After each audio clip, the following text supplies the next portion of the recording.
সবাই আমার লাই দোয়া খায়ের করবেন। আমি যাই ফাস্টফুড বানাইতেন বিদেশ জামু। আর হোর তো পিএইচডি অফিসার এত চাকরি ছাড়ে দিচ্ছে, চাকরি ছাড়ে দি 16 লাখ টাকা পাইছে। এখন আমার একটা বিদেশ হারাইব, এখন গাড়ির মধ্যে বউ রয়েছি, এখন যাইতে আসছি ফাস্টফুড বানামু। কি করছি কথা বুঝছেন নি? চাই দেশে তো আসছিলাম অনেকদিন, এখন বিদেশ যাই, চাই কি অবস্থা। একেবারে ট্যাক্ট হয়ে গেছি, গজামাইয়া থাকি। সবাই একটু দোয়া খায়ের করিয়েন, চাই বিদেশ যে স্বাবলম্বী হইতে পারেনি। কি করছি কথা বুঝছেন নি? তার কি আর সবাই ভালো থাকিয়েন, আর আমার একটু দোয়া কাজ করিয়েন যে না সুন্দর মতন ফাস্টফুড বানিয়ে আনতে পারি। ফাস্টফুড বানানোর হরে বস ভিসা একটু ব্যবস্থা করি, টিকিট কাটি, তো বিদেশ চলে যাবো।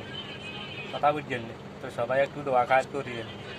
আর এটা করছে ওই আমার গজামাইয়া কমিটি মুখের সাহেব আছে না, তো তার কাছে আমার সব কিছু এরিয়া দিয়ে যাবো, ডকুমেন্ট দিয়ে যাবো, তারপরে মোবাইল নাম্বার সব দিয়ে যাবো এটার কাছে।